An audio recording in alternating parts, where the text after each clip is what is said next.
प्रजापति दक्ष ने भव्य यज्ञ का आयोजन किया है तो मां सती यज्ञ में जाने के लिए उत्साहित हो गई, तैयार हो गई। पिता दक्ष से पूछा, पिताश्री, आपने तो सभी देवी देवताओं को यज्ञ में निमंत्रित किया है, परंतु आपने आपके जमाई और मेरे पति परमेश्वर भगवान शिव जी को यज्ञ में निमंत्रित क्यों नहीं किया? तब प्रजापति दक्ष ने सभी देवी देवताओं के सामने, माता सती के सामने भगवान शिव जी का घोर अपमान कर दिया और अपशब्द कहे।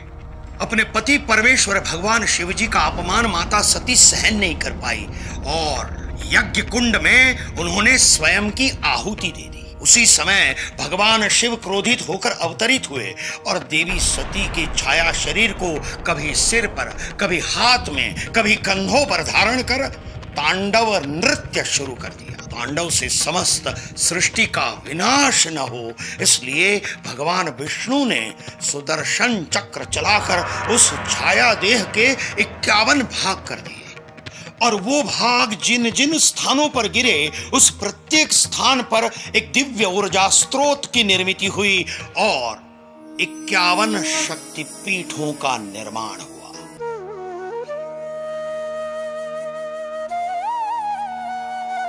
हरियाणा राज्य के कुरुक्षेत्र नगर में द्वैपायन सरोवर के पास ये दिव्य शक्तिपीठ स्थित है।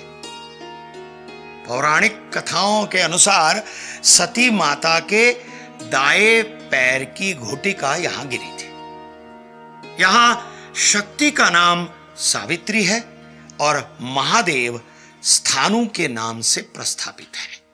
प्रत्येक देवी भक्त के मन में ये तीव्र उत्कंठा और तीव्र इच्छा होती है कि बोलपुर स्थित इस दिव्य शक्तिपीठ सहित सभी के सभी 51 शक्तिपीठों का दर्शन करे और वहां की दिव्य ऊर्जा प्राप्त करे। किंतु आज ये पवित्र 51 शक्तिपीठों में से कुछ शक्तिपीठ आज के पाकिस्तान, बांग्लादेश, तिब्बत, नेपाल और श्रीलंका जैसे देशों में स्थित है। किंतु इन देशों में स्थित पवित्र शक्तिपीठों का दर्शन इन देशों में जाकर करना प्रत्येक देवी भक्त के लिए संभव नहीं हो पाता और इसीलिए गुजरात में मां अंबाजी मंदिर के पास गिरी शिखर गब्बर पर्वत पर जहां मां जगदम्बा का हृदय स्वयं विराजमान है, वहां सभी के सभी 51 शक्तिपीठों के मंदिरों की प्रतिकृति बनाकर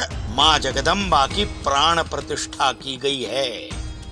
मित्रों, यहाँ सभी मंदिर केवल शक्तिपीठों की प्रतिकृति नहीं, अपितु यहाँ के शक्तिपीठों की पूजन विधि भी मूल शक्तिपीठों की पूजन विधि के अनुसार ही की जाती है। और देर किस बात की, चलो अंबाजी माँ के हृदय के पास, चलो गुजरात पवित्र यात्रा धाम विकास बोर्ड और गुजरात टूरिज्म आपकी प्रतीक्षा कर रहा है। चलो अंबाजी, जय अंबा।